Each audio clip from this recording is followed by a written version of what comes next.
অঞ্জনদা কি খবর? এই চলছে ভালোই। সো শ্রীমতী রিলিজ করতে চলেছে আর 4 দিন মনে হয়। হ্যাঁ 4 দিন বাকি, 1 মে রিলিজ করছে।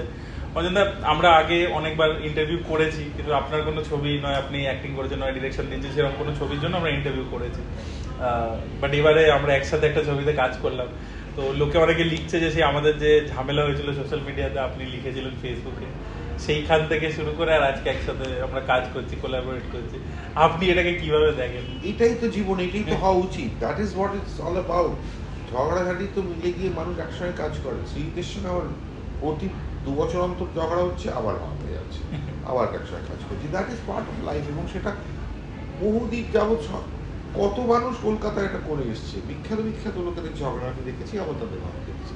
সো এটা পার্ট অফ লাইফ। ঝগড়া হয়ে গেলে কথা বলবো না, একসঙ্গে কাজ করবো না। আর সব থেকে মজার কথা যেটা আমার মনে হয় যারা দেখছেন তাদের জানা উচিত, যে ও লিখেছে কিন্তু আমাকে খানিকটা মাথায় রেখে, খানিকটা না অনেকটা। এবং যে ডায়ালগসগুলো আছে সেগুলো কিন্তু অন্য চট করে আরেকজন খুব বড় অ্যাক্টর বললে জমবে না। মানে আমি থাকি রিপন সিটের কাছে টেনে পুকুরে, আমার চরিত্রটা সে এবং গিটার বাজায় সে, মানে ইংরেজিতে কথা বলছে, এই জিনিসগুলো অনেক মজার মজার জিনিস ওরা ঢুকিয়েছে, যেটা মানে typical of Anjan Dutta. So ওটা ভেবেই ও লিখেছে। মানে আমি তো প্রথম শুনেছিলাম, তখন তো এইসবগুলো ছিল, পরে ওগুলো বাড়তে বাড়তে গেছে, আরও বাড়িয়েছে ওরা। কিন্তু প্রথমেই যখন লিখেছিলাম আমি দেখেছিলাম যে এটা আমার কথা ভেবে লেখা হচ্ছে, উইচ ইজ ইন্টারেস্টিং। আর একটা এরকম চরিত্র আমার কেউ দেয়নি, তো ও লিখেছে এবং ওরা এলো। আর আমি খুব এনজয় করছি, আর এই জার্নিটাও আমার কাছে খুব মজার হয়েছে। আর সেটাই তো উচিত হওয়া। মানে এটা খানিকটাই শ্রীমান মধ্যে শ্রীমতীর মতো ঝগড়া করতে করতে করতেও দেখা গেলো না এদের মধ্যে ভালো সম্পর্ক। ওই রকম ঝগড়া আমাদের হয়নি, মানে এটা নিয়ে বাড়াবাড়ি হয়েছিল একটু, ওটা হয়নি। আর this is always always correct. মানে একটা মানুষের সঙ্গে আরেকটা মানুষের দ্বিমত হওয়াটা জরুরি। মানে হ্যাঁ, সেটা বিচ্ছিরি জায়গায় যতক্ষণ যাচ্ছে ততক্ষণ দ্বিমত তো থাকবেই। এরকম তো কেউ থাকতেই পারে, বলতে পারে যে আমার এই ছবিটা ভালো লাগে। আবার এরকমও লোক থাকতে পারে যারা কোনোদিন এরকম ছবি দেখে না, বলে এই ছবিটাই ভালো, এটা জমেছে। বা এরম ছবি যারা দেখে, যারা এরম ছবি দেখে না তাদের আমি বেশি মানে তাদের কথা বেশি ভাবছি। এবং অজস্র কিছু মানুষ আমাকে লিখেছে ছবিটা সম্পর্কে, হয়তো হোর্ডিং দেখেছে বা কিছু করেছে, তারা এরকম ছবি দেখতে ভাবতে হয়।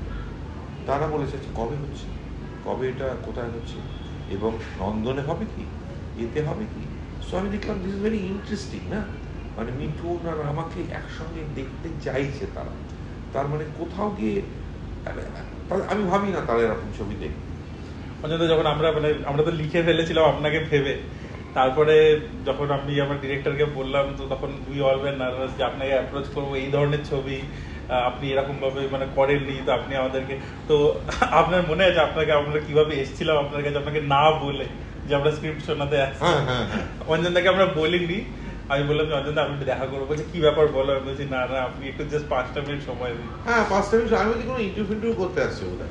তারপরে এসেই পুরো ছবির গল্প টল্প বলে চলে একার কাণ্ড। এবং আমার মনে আছে যে প্রতিকৃত is clearly on the telephone, মানে আমি রাজি হলেই টেলিফোন চলে যাবে। এবং সত্যি সত্যি বিশ্বাস করুন, তার 2-3 ঘন্টার মধ্যে কন্ট্রাক্ট চলে এলো।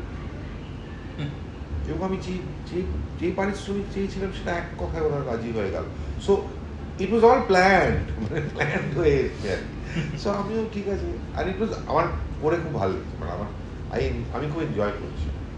আপনি ওই পুজোর পরে আমাকে ইউএস থেকে ফোন করলেন, আপনি তখনও বলছিলেন এটা নিয়ে যে একটা খুব মানে মিসম্যাচ, একটা নতুন রকমের একটা ফ্লেভার এসেছে। হ্যাঁ হ্যাঁ হ্যাঁ। এবং কারণ ওখানেও আমাকে আমি বোধহয় ক্যানাডা থেকে বলছিলাম না। হ্যাঁ হ্যাঁ ক্যানাডা থেকে, না ইউএস থেকে, ইউএস থেকে। হ্যাঁ ইউএস। আপনি প্রথমে জোকার নিয়ে বললেন, জোকার টু নিয়ে বললাম দারুণ দারুণ দারুণ, তোমার খারাপ লেগেছে কেন জানি না, আমার দারুণ লেগেছে বলে তারপর আমি এটা বললাম। কারণ ওখানকার যারা আমার প্রোগ্রাম দেখতে গেছে তাদের সঙ্গে কথাবার্তা হচ্ছে তারা বলছে আচ্ছা ঋতু চক্রবর্তী এটা কবে হবে না। ওরা দেখলাম খুব এক্সাইটেড হয়ে গেল, আপনি এরকম ছবি করছেন কেন, এরকম বললো না। উল্টে ওরা যে আচ্ছা এটা হচ্ছে, আর এটা তো অনেকদিন আগেই আমার করা উচিত ছিল। না এরকম মানে ঠিকঠাক কম্বিনেশন না হলে আমি করতে রাজি। তো তারপর তখন দেখলাম যে তারা খুব এক্সাইটেড তারা হলো, এবং that is why I kept in touch with you, যে কীভাবে এটাকে এগোনো যায়, কি করা যায়। এবং আপাতত আমি দেখছি ট্রেলার দেখে তো সবাই খুব এক্সাইটেড অ্যাবাউট দ্য ফান এলিমেন্টটা খুব মজা পাচ্ছে। তুমি যেভাবে ডায়ালগগুলো লিখেছো, ব্যোমকেশের জায়গাটা, এটা সেটা, বা টেলিফোন রাউন্ডার ফোন করে পার্সোনাল হয় না, এই যে এইগুলো খুব লোকে মজা পাচ্ছে, এই জিনিসগুলো বিকামিং মানে উইচ ইজ গুড, মানে নিজেদের নিয়ে হাসি ঠাট্টা করা এটা উঠে গেছে, এবং আমি সবসময় সেটা ভালো লাগে আমার নিজেদের নিয়ে হাসি ঠাট্টা করতে। সো তুমি কিন্তু লিখেছো যখন, you are also making fun of Mithun Chakraborty, you are also making fun of Anjan Dutta, দুজনকে নিয়েই তুমি ফাজলামি করছো, আর আমরা দুজনে অ্যালাউ করে মজা করে করছি বলে আর কি। অনেকে হয়তো রাজি হবে না, অনেকে রাজি হবে না। আর মনে হচ্ছে অনেকদিন আগে আমি শুভেন্দুদার কাছে গিয়েছিলাম, শুভেন্দু চ্যাটার্জির কাছে গিয়ে বলেছিলাম একটা ভিলেনের পাঠ করতে, রুদ্র সেনের ডায়েরি। শুভেন্দু নামে বলেছিলেন আমি তো ভিলেন করতে পারি না, আমি তো হিরো। তো আমি অনেক বোঝালাম, উনি রাজি হলেন। আবার অনিল চ্যাটার্জির কাছে গেলাম সেই রোলটা নিয়ে, অনিল চ্যাটার্জি বলে কবে শুটিং বল, মানে এইরকম আর কি মজা। সো শুভেন্দুরা ভীষণ ভালো অ্যাক্টর, আমার খুব পছন্দের মানুষ, কিন্তু ওই কিছু কিছু থাকে না যে তারা চায় না নিজেদের ওই ইমেজটা থেকে বেরোতে। অনেক বিখ্যাত মানুষ চায়নি, হলিউডের কত বড় অ্যাক্টর বেরোতে পারে, কিন্তু অনেকে বেরিয়ে গেছে। ওই যখন ট্রেলার ড্রপ করেছে বা টিজার ড্রপ করেছে, সব থেকে প্রথমে লোকে এক্সাইটেড হয়েছে আপনার এই মানে আপনি অ্যাকশন করছেন অন স্ক্রিনে সেটা দেখে। সেকেন্ড হচ্ছে যে এই যে জোকটা, যে ব্যান্ডারটা আপনার আর মিঠুনদার মধ্যে। কিন্তু আমার কথা হচ্ছে যে লোকে এত পছন্দ করছে, কিন্তু এতগুলো বছর লেগে গেল আপনাকে এই ধরনের ছবিতে আসছে। আমি জাস্ট এটা জিজ্ঞেস করতে চাই যে আপনি ধরুন 80s স্টার্ট করলেন, একটা প্যারালাল সিনেমা মুভমেন্ট তখন চলছে, বাট সেই মুভমেন্টটা ডাই ডাউন করে গেল না। মুভমেন্ট কিছু চলছে না, লোকে দেখতো না, কিন্তু বিদেশে প্রাইস টাইস পাচ্ছে টাচ্ছে 4-5-6 জন করছে ম্যাক্সিমাম। প্যারালাল সিনেমা মুভমেন্টের সময় হ্যাঁ, দ্যাট ইজ রাইট। বম্বেতে কিন্তু ওম, নাসির, শাবানা, স্মিতা, পঙ্কজ, এরা কিন্তু আস্তে আস্তে মানে ছবিতে ঢুকে গেল, যেটা পিওর আর্ট সিনেমা নয়, যেটা একটু প্যারালাল, যেটা কারণ এক গাদা বম্বের ফিল্ম ইনস্টিটিউট থেকে স্টুডেন্টরাও বেরোলো, যারা খুব এক্সাইটেড ভালো ছবি করতে, তারা সত্যজিৎ রায়ের ছবি পছন্দ করে, মৃণাল সেনের মোহন সোম দেখে মাথা খারাপ হয়ে গেছে, তারা কিন্তু ওই একটা middle of the road parallel সিনেমার ছবি করলো, যেগুলো দর্শকেরও ভালো লাগতে পারে, আবার বিদেশেও যেতে পারে, আর্ট সিনেমার জায়গাও পড়ছে। এই ধরনের middle of the road cinema বম্বেতে বেশি হয়েছে। আমাদের এখানে দুটো ভাগ ভীষণ স্ট্রং হয়েছিল, সেইটা জন্য আমাকে কেউ বলেনি। না, আপনি অঞ্জন, আপনার তো মানে তো আপনি তো নিজেই বলেছেন যে আমার এমপ্লয়মেন্ট পেতে প্রবলেম হচ্ছিল, তাই আই ওয়েন্ট টু মিউজিক। যে আমার প্রবলেম হচ্ছিল যে 3-4 বছর অন্তর 2 বছর অন্তর একটা করে কাজ পাচ্ছি। তো 16 বছর 16 ইয়ার্স 1980 থেকে ভাবো তুমি, 16 ইয়ার্স লেগেছে 1980 থেকে 1994, 14 বছর। তো আপনি বলুন যে আপনি কোন মেইন স্ট্রিম ক্রিয়েটর, ধরুন সেই সময় প্রভাত রায় ওয়াজ আ বিগ নেম, আপনি একবার বলছিলেন যে আপনি গিয়েছিলেন একটা রিভেঞ্জ ড্রামার জন্য, আপনাকে কেউ বলেছিল, আপনি তারপরে গল্প না রিভেঞ্জ ড্রামার জন্য ম্যাক্স মুলার এসেছে, সে নাটক থেকে রিভেঞ্জ ড্রামার জন্য এসেছে, তখন জার্মানি থেকে ফিরে এসেছে। আমি বুদ্ধদেব আর মৃণাল সেন এসব করছি।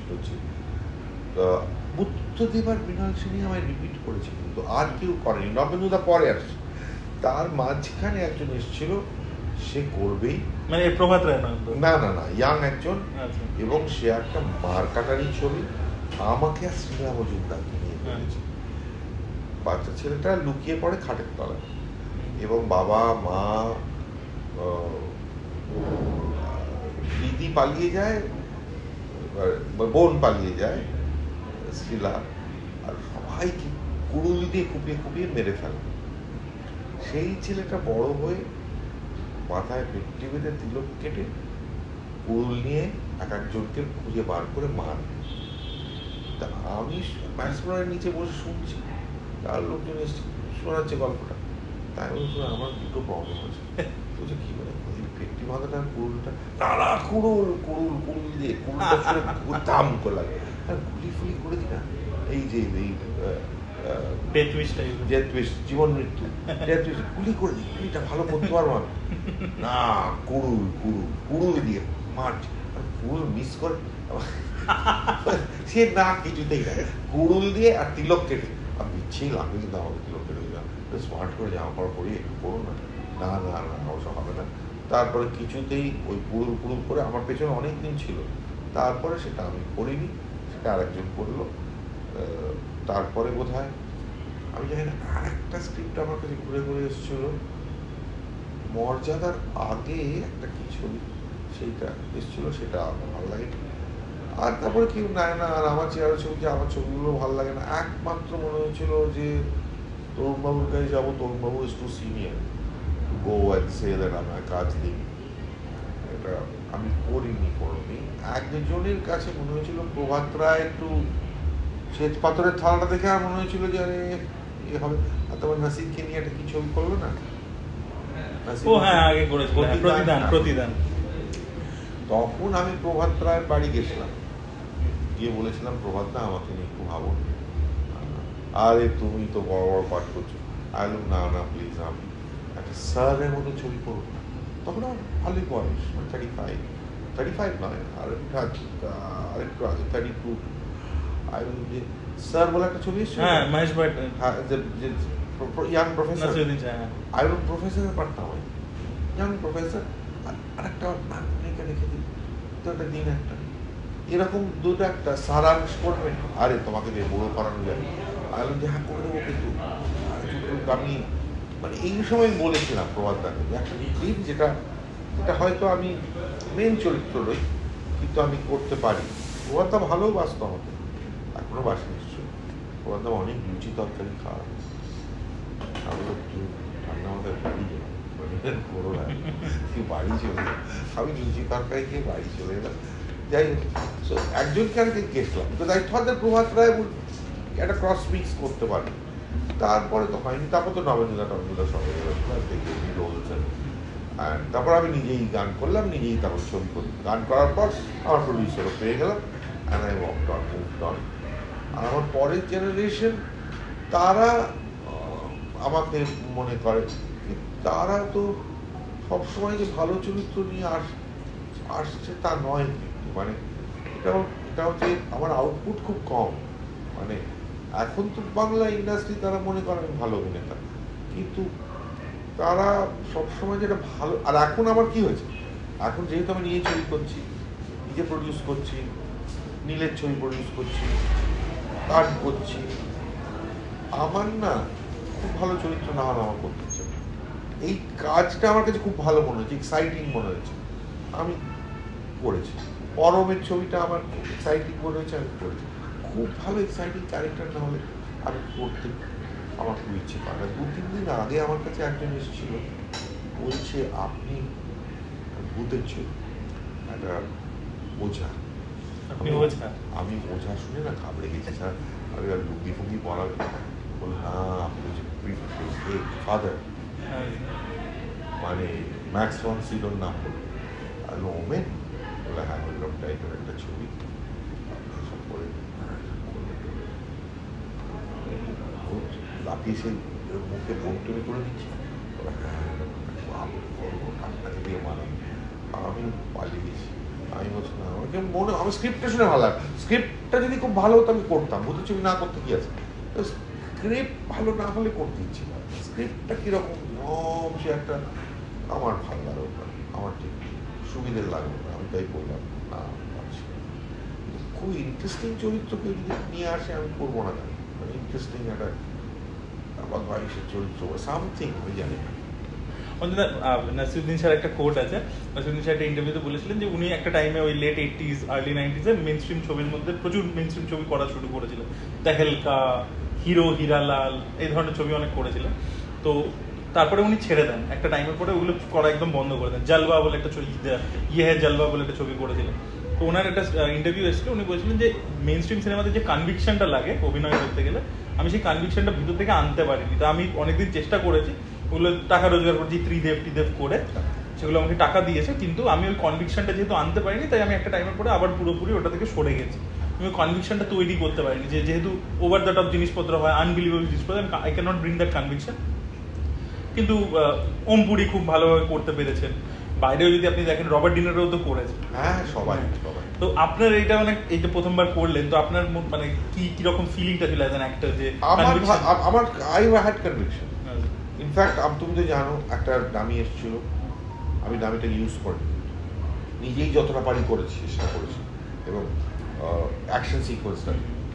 সো আমার একটা কনভিকশন এসছে, কিন্তু আমি জানি না যে এটা পরের পর আমি করতে পারবো কিনা, বিকজ সত্যি নাসিরের এটা সত্যি কথা যে ফুল কনভিকশন নিয়ে করতে হবে, আধা কাছাড়া হলে চলবে না, একটা বেরিয়ে গেছি আমি। So I don't know that পরের বার আমি বেরোতে পারবো কিনা। সো আমি জানি না পরের বার একটা ভালো স্ক্রিপ্ট বা প্রতি ক্লিপ বা এরকম কেউ সি দ্য রাইট পিপল না হলে আমি, আমার তো কনভিকশন গ্রো করার স্টেজে, এখন 71 বছর বয়সে আমি কনভিকশন তৈরি করছি, মানে বাকি টিম মেম্বার্স আপনি রিয়েলি একটা ভালোবাসার জায়গায় তৈরি না করতে পারলে আমি করতে পারবো না। সো সেরম জায়গা না হলে আমি রিস্ক নেব না উইথ মাই কনভিকশন, কারণ আমি মানে আমার ভুল হয়ে যেতে পারে, আমি মানে একদম এটা ভুল হয়নি আমি জানি, খারাপ করে যাই এটা ভুল হয়নি। মানে ধরো আমি বলছি তোমাকে যে নির্বাক কেউ দেখেনি, কিন্তু আমার ভুল হয়, আমি ভুল করি বলে আমি মনে করি, বা আই নো দ্যাট, আমি জানি। সো এটা আমি ভুল করি, কিন্তু আমি এক্ষুনি বলতে পারবো না যে আমি পরপর করতে পারবো, বিকজ যে ক্ষমতাটা রঞ্জিত মল্লিকের আছে, যে কনভিকশন রঞ্জিত মল্লিকের আছে, আমার সেটা নেই, এখনো তৈরি হয়। আমি একটা এক্সপেরিমেন্ট করার মজা থেকে করেছি। সো আই ডোন্ট নো, মানে ভুল করা উচিত নয়। So I need the right script, the right director. আর কত চরিত্র রয়েছে তো এই ছবিটাতে, অনেক রয়েছে কিছু, একা তোমায় অতটা ওজন নিতে হচ্ছে না, উইচ ইজ নাইস, আমি অতটা ওজন নিচ্ছি সেই রকম। মানে একটা মেইন স্ট্রিম কমার্শিয়াল ছবি যেখানে অনেক ক্যারেক্টার আছে, বেশ 7-8টা ভালো ক্যারেক্টার আছে, সেই রকম হলে কনভিকশনটা আর তৈরি হয় না।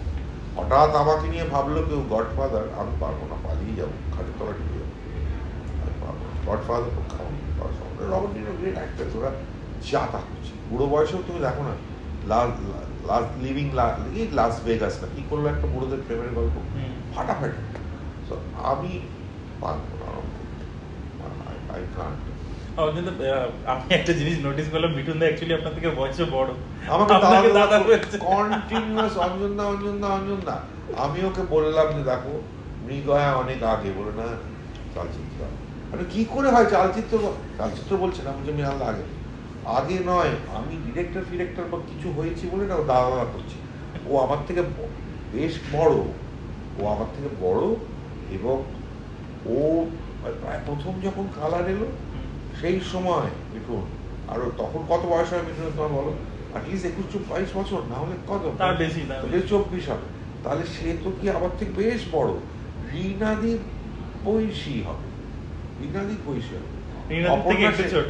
অপর্ণা সেনের থেকে একটু ছোট, যে কারণে আমার বয়সটা মানে চেহারাগতভাবে বেড়ে গেছে বলে আমি মিঠুনের সঙ্গে করতে পারি, অপর্ণা সেনের সঙ্গে করতে পারি, এই ব্যালেন্সটা আমার আছে আর কি, সেটা আমি করতে পারি। হঠাৎ রাখি গুলজারের পাশে হবে না, সম্ভব না আমার পক্ষে রাখির সঙ্গে, আর রাখি সঙ্গে কেনই বা রাখি দিন, তারপর রাখি গুলজার কেনই বা রাজি হবে। কিন্তু ইভেন শর্মিলা ঠাকুরের সঙ্গেও ডিফিকাল্ট, সৌমিত্র অ্যাক্ট্রেস না, it's difficult, it's not possible. আচ্ছা অযোধ্যা, আপনার ভিক্টর ব্যানার্জির সাথে মানে কিরকম রিলেশন ছিল? প্রচন্ড বন্ধুত্ব এখনো। হ্যাঁ, ভিক্টর ব্যানার্জি তো মানে রোমান পোলাস্কির সাথে কাজ করছে, আবার এসে স্বপন সাহা, অঞ্জন চৌধুরীর সাথে কাজ করছে, তারপরে কখনো এটা নিয়ে আলোচনা হয়েছে তুমি? আমি জিজ্ঞেস করছি তুমি সত্যজিৎ রায়, তারপরে ডেভিড লিন, তারপর নিজে একটা ইংলিশ বানালে, তারপরে রোমান পোলান্সকি, তারপর আরো কিসব তোমার ওটা লন্ডনে একটা এজেন্ট আছে, তুমি এইরকম একটা লোক, তুমি সেই সব ছবি করছো কেন? নিজেই বলছে, যেই আমি ঢুকি কমার্শিয়াল ছবিতে ট্র্যাক ব্যাক, হ্যাঁ কোনোদিন ট্র্যাক ফরওয়ার্ড হয়নি, দেখটা তুমি ঢুকবে ট্র্যাক ব্যাক, এরকম নিজেই ভাগলেই মারছে। তুমি এটা করো, কি করে করো, কেন করো? খুব সিম্পল বলো, দেখো সারাক্ষণ তুমি বিরিয়ানি খাবে, তো কখন ইচ্ছে করো না সিঙ্গাড়া খেতে, এটা একটা ব্যাপার, এটা তোমার বুঝতে হবে যে একটা হচ্ছে এমন একটা জিনিস সে সব রকম করতে পারে, তুমি পাচ্ছ না, সেটা তোমার অক্ষমতা। আর তুমি মানে তুমি একটা বিরিয়ানি আরে বলে তুমি আমার পার চাউমিন আর বিরিয়ানি বলে তুমি পার পেয়ে যাচ্ছ, এরকম করো না। বলো না দেখো আগুন, আচ্ছা আগুন মানে একটা ছবি করেছিল দেখেছো? ভুলে গেছি। হ্যাঁ, যে চূড়ান্ত মারামারি ঝগড়াঝাটি আর খুন খারাপি, মানে নাচ টাচ, ফুল কমার্শিয়াল ছবি। ভিডিওটা করছে, সবাই ফাঁদা হয়ে গেছে। ও ডিরেক্ট করেছে, ভালো ক্যামেরাম্যান। ওর একটা অদ্ভুত ক্ষমতা আছে, ও করতে পারতো, আবার জবে স্পট করে বেরিয়ে গেল পরের বয়সে। না, তোর মিঠুন ইজ আনপ্যারালড। মিঠুনের মতন পাওয়া ইজ ভেরি মুশকিল। এদিকে ডান্সিং স্টার, এদিকে টুক করে যে 3টে ন্যাশনাল অ্যাওয়ার্ড, তাদের কথা একটা পয়সা দেয়নি কোথায়, আমি শিওর না কোথায় রেখেছে, তাও আমার জানা ঘরের মধ্যে। হ্যাঁ, তারপর আবার কালপুরুষ, ও একটা, তারপর তেঁতুলি, ও পারে, ও I would say is the ideal acting star. এটা আমি অমিতাভ বচ্চনের মিঠুন এই জন্য বলা যায় যে অ্যাক্টিং স্টার। ওরা নানা রকম ছবি করতে পারে, নানা রকম অবস্থায় থাকতে পারে। নাসির একটা পয়েন্টে ব্যাক আউট করে গেছে, আমি নাসিরের দিকেই এখনো আছি, আমি এখনো ওই কনভিকশনটা আমার নেই। তো দর্শকদেরকে একটু বলে দিন, ফার্স্ট মে আসছে, আপনার এক্সপিরিয়েন্স সবাই শুনলো। দেখুন, ফার্স্ট মে আসছে, আপনারা না দেখলে আপনারা ঠকবেন। মানে আমি কি বলবো বলতো, কিছু মানে মেইন স্ট্রিম ছবি বা যেটা একটু লার্জার দ্যান লাইফ ছবি, ওই করে আনন্দ করে ফলে সিটি মারে লোকে, গান এলে উত্তেজিত হয়, মারপিটে মার্শাল, এই যে ধরনের ছবি, এটা মানে আমি বলছি না আমরা শোলেই করেছি, আমরা একবারও বলছি শোল ইজ এ গ্রেট ফিল্ম, কিন্তু আমরা মেইন স্ট্রিম ছবি করেছি। সো এক্সাম্পল দেওয়ার জন্য আমি শোলের কথা বললাম, একটা ছোট্ট স্ক্রিনে ভালো লাগবে শোলে। তো এটাও তো একটু লার্জার দ্যান লাইফ, এটাকে ছোট পর্দায় ভালো লাগবে না। যতই আপনি বলুন, গডফাদার বলুন আর আপনি যাই বলুন, জীবন মৃত্যু বলুন, যাই বলুন, আপনি ছোট পর্দায় অতটা ভালো লাগে না, বড় পর্দায় ভালো লাগে। আর আমি যে ধরনের ছবি করি সেটা ছোট পর্দায় খারাপ লাগে, বা যে ধরনের ডিরেকশন। কিন্তু ঠিক না, রঞ্জন আমি রাষ্ট্রপতি হওয়ার প্রথম সিনটা ওটা ছোট পর্দায় ভালো লাগবে না, বড় বড়। সো বড় পর্দায় জন্য কিছু মানুষ লড়াই করে যাচ্ছে, হেঁটে হেঁটে লড়ে যাচ্ছে তারা। তো সেই ছবিটাকে তো আমাদের, বা সেই পর্দাটাকে তো আমাদের বাঁচিয়ে রাখতে হবে, সে বাঁচিয়ে বেঁচে থাকবে, কিন্তু রাখতে হবে। সুতরাং আমার মনে হয় দর্শকের একটা দায়িত্ব আছে, এটা খুব সিরিয়াস হয়ে গেল ব্যাপারটা। দর্শকের একটা দায়িত্ব আছে। বাংলা সিনেমা ভালো হয় না, বাংলা সিনেমা খাটিয়া, বাংলা সিনেমা টেবিল টেনিস, বা এটা বলে 80 করে লাভ। আমাদের দায়িত্বও আছে। আমি চেষ্টা করি সব রকম সিনেমা দেখি। আমি প্রিয়া সিনেমায় গিয়ে আমি বউকে টানতে টানতে, আপনাকে টানতে টানতে বল্লভপুরের রূপকথা গিয়ে হাসতে হাসতে শুয়ে পড়ি, সবাই হাসছি আমরা, সেই একটা এক্সপিরিয়েন্স। সো এইটা না মানে আর গম্ভীর থেকে লাভ নেই, এইটাকে বড় পর্দায় দেখার আনন্দটা একটা আলাদা, এবং নট নেসেসারি আপনাকে এটা দেখতে হবে যেখানে বেশি টাকা দিয়ে দেখতে হয় আপনাকে। আমি জানি যে ওই লেক মলটা অল্প টাকা, নন্দন আমি শিওর আসবে, নন্দন অল্প টাকা, প্রিয়া আছে, নবীনা আছে, এগুলো অল্প টাকাই, স্টার, হ্যাঁ স্টার আছে। তো এইখানে তো আপনার বেশি টাকা খরচা হচ্ছে না, আর কেউ ঢুকে আপনার ঘাড়ের ওপর একটা পিৎজা ফেলে দিচ্ছে না। তো আপনি আনন্দ করে সেখানে দেখুন, বাইরে চপ কাটলেট খান, মানে এটা ওই মজাটা আছে। কিন্তু ওই করাটা দেখে হাঁড়ি ঠাট্টা করা, ও করে হাসা, একসঙ্গে কাঁদা, সেটা একা একা বাড়িতে টেলিফোনে টিভিতে জমবে না। সো আমার মনে হয় দ্যাট আমাদের মাথার মধ্যে একটা ঢুকে গেছে যে এই এই এই এই 4টে ছবি এইরকম ডিরেক্টর এইরকম হলে আমি দেখব, আর না হলে আমি ওটাও জি5 বা হইচইতে দেখে নেব। তো এটা এই যে হয়ে গেছে আমাদের মাথার মধ্যে, সেটা থেকে বেরিয়ে পড়লে ভালো হয়। এবং আমাকে যদি বিশ্বাস করেন আমি বলবো ভালো লাগে, আমি এটুকু বলবো ভালো লাগে। পথের পাঁচালীর মতো না, পথের পাঁচালীর হবে না, কেন বা হবে, কেনই বা হবে নয়, সেটা পথের পাঁচালীর মতো নয়, কিন্তু সত্যা বা কভি কভি বা পিয়া কে ঘর, বাসু চ্যাটার্জি পর পর আমি ছবি বলে যাবো, এগুলো খারাপ ছবি, আপনি দেখবেন না সেগুলো। আজকে অভিমান এরকম ধরনের ছবি আপনি দেখবেন না, মজার ছবি, বসন্ত বিলাপ আপনি দেখবেন না, রিলিজ কর শুধু না, আমার সব রকম ছবি দেখতে হবে। এবং আপনার, আমি জানি আপনাদের পছন্দ, সেটা এটা আপনাদের পছন্দ, কিন্তু আপনারা ওয়েট করে আছেন যে কখন আপনার ঘরে আমরা ঢুকবো কি, কিন্তু ঘরে ঢুকে যাবো একটা সময়। এবং ঘরে দেখুন, ভেরি অনেস্টলি একটা কথা বলছি, মিঠুন চক্রবর্তীর স্যাটেলাইট ভ্যালু আনবিলিভেবল। আমি টাকা তোলার জন্য বলছি না, আমি বলছি আপনাদের ভালো লাগবে অনেক বেশি। এবং আমার এই করার এই জাস্টিফিকেশনটা আমি পাচ্ছি আর কি, এটা বলে যে হলে গিয়ে সিনেমা দেখাটা আমাদের বাঁচিয়ে রাখা দরকার।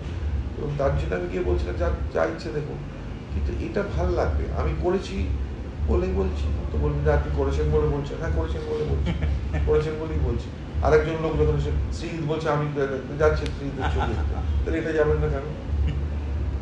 আমি রোজ শীতকে হলের বাইরে রাখবো, এরকম থাকি, শীতকে দেখতে হবে। আমি আর কি আছি, আমি শীত আমার বন্ধু, আমি যা কিছু বলতে পারি, এবং আমি ওকে নিয়ে ফাজলামি করতে পারি, ও আমাকে সেটা অ্যালাউ করে, এবং ও খুব খুশি হয়েছে যে আমি এটা করেছি। সো আমার শ্রীজিৎ আমাকে একমাত্র ট্রেলার না দেখেই বলেছিল, ফাটিয়ে দিয়েছে প্রতিক্রিয়া। ও দেখতে কি করলো এটা, মিঠুন দাকে আর তোমাদের, ও কিন্তু একমাত্র এক্সাইটেড হয়ে আমাকে বলেছিল, আর বাকিরা গম্ভীর হয়ে গেছে। প্রতীক ও খুব এক্সাইটেড হয়েছিল, শ্রী চট করে ও বুঝতে পারে যে, তো শ্রী তারা বলেছিল ছবিটা তাহলে চলবে। আমি দেখ এটা কি মনে হয়, এটা চলবে, বিকজ ইট ইজ একটা অদ্ভুত মজা আছে, সেটা কাস্টিং এর মজা, সেইটা হবে, চলবে। ও নিজের ছবি সম্পর্কেও খুব ক্রিটিক্যাল হয়, এখন সবার সামনে হবে না, আমার কাছে হয়। সো আমি এক্সপেক্ট করবো যে আপনারা, আর দেখুন একটা কথা ঠিকই, যে এই যে একটা ভালো সময় থাকে না বিকেলবেলা, সেই বিকেলবেলার সময়টা যদি বাঁচিয়ে রাখতে হয়, তাহলে ফার্স্টলি এটা মানে বিল্ড আপটা হলে ভালো হয়।